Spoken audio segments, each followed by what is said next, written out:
안녕하세요. 모티북입니다. 오늘 준비한 책은 다산 북스에서 펴낸 숲속의 자본주의자입니다. 자본주의의 변두리에서 발견한 단순하지만 완전한 삶. 지금부터 함께 보도록 하겠습니다. 박혜윤, 서울대학교 영어영문학과를 졸업하고 4년간 동아일보 기자로 일했다. 미국 워싱턴 대학교에서 교육심리학 박사학위를 받은 후 가족과 함께 서울 생활을 정리하고 미국 시골에 들어갔다.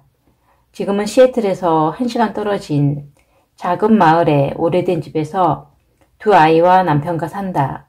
실개천이 흐르고 나무가 잘 자라는 넓은 땅에서 살지만 농사는 짓지 않는다. 도처에 자라나는 블랙베리와 야생초를 채취하고 통밀을 갈아 빵을 구우며 막걸리 누룩으로 된장과 간장을 만들어 먹는다. 정기적인 임금 노동에 종사하지 않으면서 원하는 만큼만 일하고도 생존할 수 있는지 궁금해 실험하듯 시작한 생활이 이제 7년째를 맞았다. 평범한 일상이자 작은 실험이기도 한 삶의 모습들을 이메일에 담아 정기 구독 서비스를 운영한다. 한국에서 알고 지내던 지인들이 지금의 우리 집을 찾게 되면 3가지 공백에 놀란다. 일단 커피를 안 준다. 없으니까. 혹시 와이파이 비밀번호가 뭐냐고 물으면 무선 인터넷은커녕 인터넷 자체가 없다고 답한다. 그리고 술을 그렇게 좋아했던 사람들인데 집에 맥주 한 캔 없다. 갑자기 종교라도 생긴 건 아니다. 나나 남편에게 그 3가지는 없으면 죽을 것 같은 것들이었는데 그 말을 들여다보면 없으면 죽을 것 같은 것이지 죽지는 않을 것들이다. 그래서 끊었다. 하지만 그 의미는 매일 마주한다. 그 3가지를 정말이지 사랑했다. 먹고 사는 일에 아무 도움이 안 되는데도 좋아하는 것이 사랑 아닐까? 그게 사는 맛이었다. 사람은 변하지 않는다고 한다. 나도 변하지 않았다. 하지만 성격이 바뀌지 않아도 다르게 살 수 있다는 것을 이제 안다. 일상이 바뀌어도 나는 그대로인데 많은 것들이 변화라는 이름 아래 나를 떠나갔다. 서울에 살 때 나는 매일 아침 출근길에 스타벅스나 커피빈에 들러 커피를 테이크아웃 했다. 주말에 예쁜 카페를 찾을 때는 탐스러운 케이크도 반드시 곁들였다. 그란데 사이즈 아메리카노. 커피 맛에 크게 민감하진 않아도 케냐 온도는 어떻고 과테말라 온도가 어떻고 할 때 한마디쯤 보탤 수 있었다. 그런데 시골의 좁은 집으로 이사를 와서 보니 커피 용품들이 겉돌았다. 품이래봐야 드리퍼와 모카 포트, 원두 분쇄기 3가지 뿐이었는데도 도무지 분위기가 잡히지 않았다. 게다가 소비를 줄이겠다고 마트에서 저렴한 원두를 찾아 카트에 담을 때나 원두가 바닥을 드러낼 때는 기분도 우울해졌다. 커피의 의미는 가성비가 아니었다. 그러고 보니 내 삶이 달라져 있었다. 하루에 커피와 디저트로 매일 2만원씩 쓰던 생활이 지금의 나와 어울리지 않았다. 나에게는 더 이상 커피를 마실 이유가 없었다. 그 다음은 거의 충동적이었다. 뒷일은 생각 않고 커피용품을 중고 가게에 가져다 줘버렸다. 그 이후 일주일 동안 거의 사경을 헤맸다. 하루 종일 머리는 깨질 것처럼 아픈데도 끊임없이 졸렸다. 그러다가 일주일째 되는 날 죽은 사람처럼 10시간을 자고 일어나서 다시는 카페인을 섭취하지 않겠다고 다짐했다. 커피를 그렇게 많이 마실 때는 늦은 밤에 진한 커피를 마셔도 잠을 잘 잤기 때문에 나는 카페인에 영향을 받지 않는다고 굳게 믿고 있었다. 그런데 동시에 커피를 끊은 남편도 똑같은 증상을 겪었다. 그 끝에 커피가 드디어 마시는 음료 중에 하나로 보이기 시작했다. 그렇다면 그 전에는 어떠했다는 걸까? 전설적 사회학자 하워드 베커가 발표한 대마초 사용자가 되는 과정이라는 고전적인 사회학 연구가 있다. 연구에 의하면 대마초 사용자가 될 때 대마초가 얼마나 맛있고 기분을 좋게 해주는지는 중요하지 않았다. 오히려 처음 접했을 때 구토를 하거나 어지러움을 겪는 등 불쾌한 경험을 한 사람들이 다수였다. 커피도 마찬가지일 것이다. 진한 블랙 원두 커피를 난생 처음 마시면서 맛있다라고 느끼기는 쉽지 않다. 그런데 어떻게 커피나 대마초를 사랑하게 되는 걸까? 인간은 사회적 동물이고 학습의 천재다.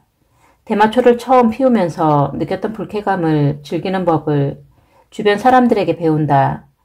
그러면서 맛을 알아가는 거야 라는 대마초 선배의 말과 행동에서 그 불쾌한 감각이 좋은 것이라고 학습한다. 그 좋음에는 함께하는 사람들의 분위기, 관계, 의미 등이 포함된다. 맛을 떠나 그 대마초가 상징하는 모든 가치를 배워 대마초 사용자 집단의 일원이 되는 과정이다. 이 연구의 압권은 연구의 전체 맥락에 있다. 이 연구는 사회적 일탈 행위에 대한 연구의 일부였다. 대마초를 피우는 등의 행위는 우리가 흔히 상상하듯이 일탈하려는 시도가 아니다. 오히려 어떤 사회의 일원이 되어가는 수능의 과정이다. 나에게 커피도 그랬다. 커피를 마시는 분위기, 아름다운 커피 기계들, 그리고 감당할 수 있는 수준에서 다소 과한 돈을 쓴다는 사치스러운 일탈의 기분, 커피를 마시는 순간의 여유를 즐겼다. 아주 바쁜 출근 시간, 그날 처리해야 하는 업무에 대한 부담감에서 잠깐 해방되는 느낌도 포함해서 이 모든 것이 커피의 기쁨이었다. 극심한 금단 증상을 겪은 후에 커피를 그냥 커피로 보기 시작했다. 건강에 좋다거나 나쁘다는 생각을 떠나 커피를 마실 때 무언가 섭취한다는 것, 탄산음료를 마시면 탄산과 액상과당을 섭취하듯 말이다. 커피가 상징하던 것, 커피가 주던 느낌을 떠나 몇 가지 성분으로 이루어진 음료인 커피가 보였다. 박안서의 자전적 소설 그 남자네 집에 민어 이야기가 나온다. 함께 사는 시어머니는 온갖 계절 요리에 대한 일가견으로 며느리를 주눅들게 한다. 철마다 나는 식재료로 섬세한 요리를 해야 한다면서 집안의 주도권을 잡는다. 그러던 어느 날 임신한 며느리가 입맛을 잃자 시어머니는 반드시 되돌려 놓고 말겠다는 듯 갖은 밑반찬이며 잔뜩 솜씨를 부린 민어 요리를 낸다. 시어머니의 손맛에 진저리가 났던 며느리는 그때 깨닫는다. 민어도 결국 민어구나. 이전까지는 시어머니의 기세등등한 요리 앞에서 이렇게 귀한 음식을 이렇게 특별하게 요리한다며 기부터 죽었다는 것을 알게 된 것이다. 이 세상 어떤 산의 진미도 그 맛만으로 최고일 수는 없다. 우리는 그 음식을 둘러싼 사람들의 관계, 함께 나누는 가치, 과정에 부여하는 의미를 먹는다. 커피는 커피구나. 그걸 깨달았다. 더불어 도시에서 치열하게 살면서 커피가 얼마나 큰 의미와 행복이 되었는지 음미하게 됐다. 직장인에게 커피는 스트레스를 잠시 녹여주는 향기였고 어색한 사이라도 가볍게 나눌 수 있는 화제였으며 간편하고도 풍부한 취미생활이었다. 그간 커피에 쓴 돈이며 시간이며 정성이 하나도 아깝지 않았다. 어쩌다 또 도시에 살게 된다면 더 정성스럽게 커피를 즐길지도 모르겠다. 지금도 어쩌다 도시에서 사람들을 만날 때는 로스팅부터 공들이는 멋진 카페에서 만난다. 하지만 지금 당장 이 시골에서 커피는 그냥 커피일 뿐이다. 그러니 집 근처에서 자생하는 카모마일 계통의 꽃잎이나 라벤더, 로즈마리를 말려 차를 만들거나 생강을 썰어 끓여 마신다. 나는 여전히 커피와 함께하며 즐겼던 도시에서의 작은 사치를 사랑하지만 커피에 의존하지는 않는다. 이제 도시에서 산다면 예전보다 더 깊은 맛을 음미하며 즐겁게 살 수 있을 것이고 시골에서 평생 살아도 괜찮다. 인터넷 없이 살게 된 건 장난처럼 던진 말 때문이었다. 인터넷 끊어버릴까? 시골이라 케이블 TV를 신청하지 않으면 랜선이 없고 유성으로만 인터넷을 사용할 수 있다. 한 달에 10만 원이나 주고도 그 인터넷은 견딜 수 없을 정도로 답답해 참다 못해 던져본 말이었을 뿐이었다. 스마트폰도 없는 우리 가족이 인터넷 없이 살 수 있다는 상상을 못했다. 게다가 여기는 시골이라 연결에 문제가 생기는 날이면 이메일 하나를 보내기 위해 시내까지 나가야 하는 처지였다. 입 밖으로 소리내어 말하면 누가 들을까? 쥐나 벽이 듣기도 전에 바로 나 자신이 듣는다. 아무렇게나 말을 뱉어놓고 깜짝 놀랐다. 절대 해서는 안 되는 말을 해버리고만 사람들처럼. 그렇다고 당장 인터넷을 끊을 용기는 도저히 나지 않았다. 그래서 주저하다가 일단 며칠이라도 모뎀을 끄고 살아보기로 했다. 그리고 한 달 뒤에 인터넷을 해지했다.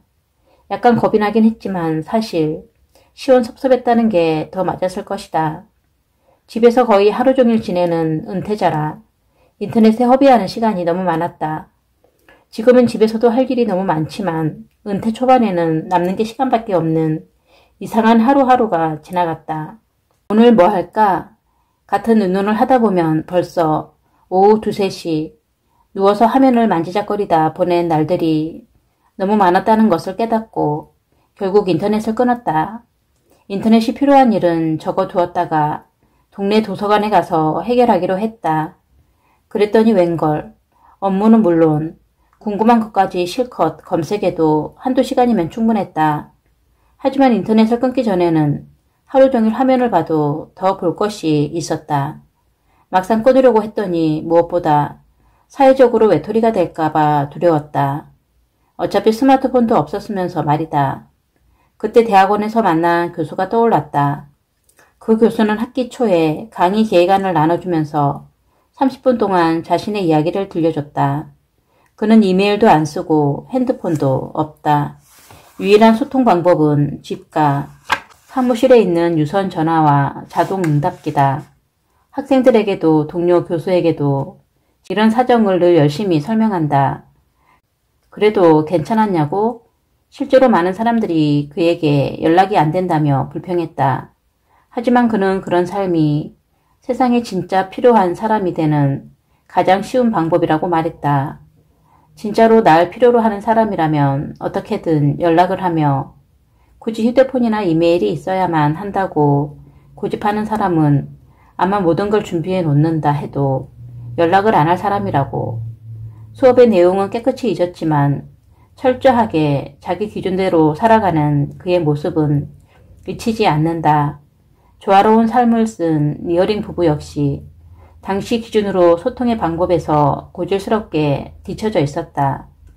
집집마다 전화기가 놓이던 시절 이 부부와 연락을 하려면 편지를 쓰거나 직접 찾아가야 했다. 이들에게도 불편하니까 전화를 놓으라는 사람들의 요구가 끊이지 않았다.